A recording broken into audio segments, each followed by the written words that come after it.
ঘুমাইছি আর একটু হলে আমিও ঘুমাই যেতাম। তোমার ফোনের যন্ত্রণায় ঘুমাইতে পারতেছিলাম না। টুম্পা, তোমার হাতে ধরে তোমার পায়ে পড়ি, প্লিজ চলো, আমার আর কষ্ট দিও না, আর মানুষ আসায়ও না, প্লিজ চলো না, আমার খুব খারাপ লাগতেছে। চলো আমরা সংসার করি, আসো। শুধু হাত কেন, তুমি যদি আমার পায়ে ধরেও কও, আমার ডিসিশন তো ফাইনাল। আমি আমার ডিসিশন থেকে নড়ুম না। আমি যদি সংসার করি, আমি রানার লগে সংসার করব, কি ডিভোর্স দিয়ে দিব। আচ্ছা আমরা কবে বিয়ে করব? বিয়ে করতেছি মানে? কে কারে বিয়ে করতেছে? কি কইতাছো? তুমি আর আমি, তোমার জন্যই তো আমার স্বামীর ডিভোর্স দিতেছি। এই কে কইছে তোমারে যে তোমার জামাইকে ডিভোর্স দিতে? কি কইতাছো তুমি এগুলা? ডিভোর্স না দিলে আমরা কেমনে বিয়ে করব? আমি তোমারে কইছি যে আমি তোমারে বিয়ে করব? কি কইতাছো তুমি এগুলা? তাহলে এই যে এতদিনের তোমার আমার প্রেম, শোনো, বেঈমান প্রতারক। এই কে বেঈমান? কে প্রতারক? আমি যদি বেঈমান হই, আমি যদি প্রতারক, তাইলে তুই কি? তুই তো সহজ সরল স্বামীটার লগে প্রতারণা করিস নাই? তুই তার সরলতার সুযোগ নিয়ে তারে সর্বশান্ত করিস নাই? যে কি তোরে কম ভালোবাসছিল?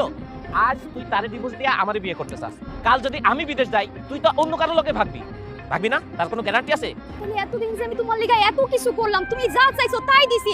আমার স্বামী পাঠানো টাকা, এত কষ্টের টাকা আমি তোমারে দিছি। তুমি বাইক চাইছো, বাইক কিনা দিছি। আমার এত ভালো শাশুড়ি, ননদ, ভাই, ভাবি, তারপর সবার বিরুদ্ধে গেছি, সমাজের বিরুদ্ধে গেছি। সমাজের মুখে চুনকালি মাইখা আমি তোমার লগে সম্পর্ক রাখছি। এই কে কইছে তোরা এত কিছু করতে? এইসব করণের আগে আমার কাছে একবারও জিজ্ঞাসিলি? তুইও ফাঁকা ছিলি, আমিও ফাঁকা ছিলাম। তুইও ভালো ছিলি, আমিও ভালো ছিলাম। তুইও ঘুরছস ফিরছস, আমিও ঘুরছি ফিরছি। আমি কি তোরে একবারও কইছি যে তোর ওই প্রবাসী স্বামীরে ডিভোর্স দিয়ে আমার কাছে আয়? একবারও কইছি তোরে? ক ফালতু মায়া।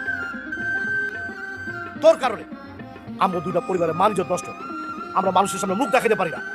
তোর কোনো ক্ষমা নাই? দুইটা ডিভোর্স চাইছিলি? কইছো আমি আর ডিভোর্স চাই না, আমার ডিভোর্স লাগবে না। কিন্তু আমি চাই, হ্যাঁ আমি চাই। স্ত্রীর চাওয়া পূরণ করা প্রত্যেকটা স্বামীর দায়িত্ব এবং কর্তব্য। একটা পুরুষ তার সংসারের সুখের জন্য কত পরিশ্রম করে, কত কষ্ট করে।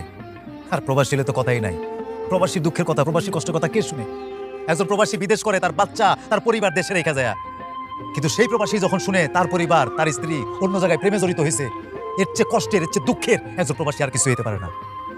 তুমি আমার কাছে মুক্তি চেয়েছিলে না? চাই না, আমি আমার মুক্তি চাই না। বাবারে, মানুষ মাত্রাই তো ভুল করে। ও যখন নিজের ভুল বুঝতে পারছে, ওরে শুধরানোর একটা সুযোগ দে। আর তাছাড়াও একটা প্রতারকের পাল্লায় পড়ছিল। আমরা দুইজনেরে ক্ষমা করে দিছি, পারলে তুইও ক্ষমা করে দে। না মা, কারে ক্ষমা করবা তুমি? কারে মুক্তি দিতেছো? আমি দেশে আসার পর থেকে একটা দিন বাকি ছিল না মা, একটা দিন বাদ ছিল না। প্রত্যেকটা দিন আমি তার কাছে গেছিলাম, তারে হাত জোর করে কইছিলাম, তারে বোঝানোর চেষ্টা করছিলাম। তার নোংরা অতীত যাই না, আমি বারবার তারে বুঝাইছি, আসো সংসারটা করি, সংসারটা করি। আমি ওর হাতে ধরার বাকি ছিল, পায়ে ধরার বাকি ছিল, ওর পরিবারের সবার কাছে হাতে পায়ে ধরে ওর বোঝানোর চেষ্টা করছিলাম মা। কিন্তু আমার সাথে কুত্তার মতো ব্যবহার করছে, আমার দূর দূর করে তাড়াই দিছিল মা। ও আমার কুত্তার মতো ব্যবহার করছে।